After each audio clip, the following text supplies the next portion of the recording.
Hello ladies and gentlemen, I am the Omni viewer, and this is another fan theory list. Fan theories. When done right, they're interesting thought experiments designed to spark discussion among friends.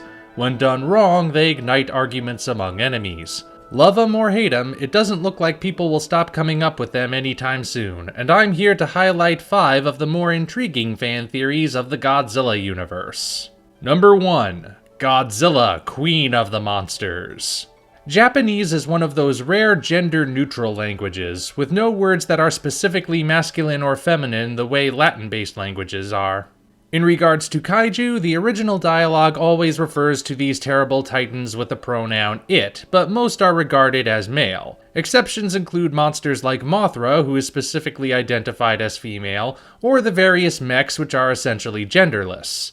But what if Godzilla is one of those rare female monsters? Sure, the official title is King of the Monsters, but who exactly is going to get close enough to check? This fan theory originated thanks to rumors surrounding Godzilla Raids Again, which said the Godzilla who appears there is female, and it's never quite gone away despite a lack of hard evidence. Then again, it stands to reason that a female Godzilla must exist, because Minilla exists. That egg had to come from somewhere, and since most fans will balk at the idea of Godzilla reproducing asexually, for obvious reasons, that means the King of the Monsters must have a queen somewhere out there in the South Pacific, whether she's appeared on screen or not. Number 2. Jaguar of Old. Not exactly a Godzilla theory per se, but it's still worth bringing up here. Space Amoeba is about sentient extraterrestrial bacteria which land on Earth and infect the local fauna on a small island, turning these ordinary animals into 3 giant monsters: Gezora the squid, Ganymedes the crab, and Camebus the turtle.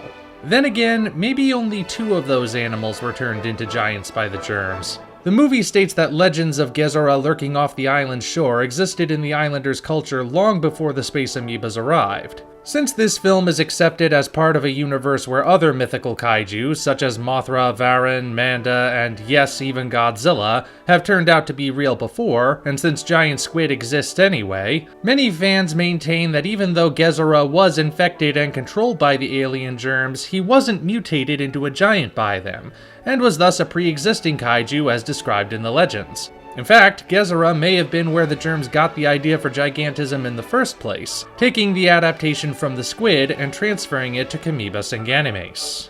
Number 3. Jet Jaguar Out and Proud. Godzilla vs. Megalon has the odd distinction of being the only G film to date with no significant female characters. In fact, the only women to appear at all are the ceremonial dancers in Seatopia, and they're hardly focused on. Ergo, some fans see this movie as an expression of homosexuality, though not an overt one since that wasn't fashionable in the 70s. The relationship between Goro and Hiroshi is never specified, leading many to believe that they must be lovers, and the rainbow-colored Jet Jaguar is Goro's attempt to make a son. This may just be a case of overzealous shipping, since fans have a tendency to see gay relationships everywhere in fiction, but hey, maybe that was the intention. I don't know. Number 4. Godzilla vs. the Wald-Newton Universe. The Wald-Newton Universe is an elaborate literary concept meant to reconcile various fictional works into a single continuity.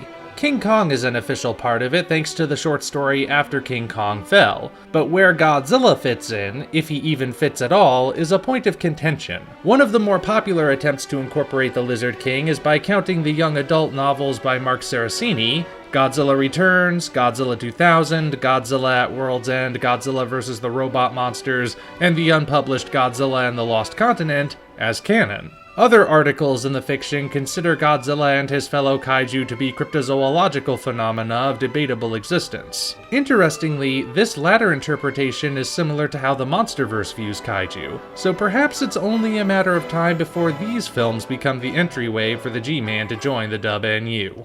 Number 5. The Extended Showa Universe. The Showa series was made up as the filmmakers went along, meaning continuity is very loose. While it can be frustrating for some to try reconciling all the plot holes, others see opportunities to incorporate other works from beyond Toho into the continuity. This theory states that while Japan is certainly the primary hotspot for kaiju attacks, other monsters have shown up all over the world. The film exploits of Gorgo, the Rhedosaurus, the Behemoth, the original King Kong, Majin, the Emir, Reptilicus, Pulgasari, and many more are said to have occurred alongside the events of the Godzilla series. Some even say the world extends to include other kinds of monsters. Frankenstein Conquers the World mentions that the heart of Frankenstein is immortal, which is how the monster was able to constantly die and revive over the years. This description can only be applied to the universal version of the monster, as it was the only version at the time who constantly came back, and since he's part of a completely different shared universe, that could very well mean that Toho's kaiju and the universal monsters all coexist in one expansive, terrifying reality. There you have it, another fan theory list down. As always, feel free to share your thoughts on these theories and any other theories you might know of in the comments section below. Until such time as we meet again, this is the Omni Viewer signing off.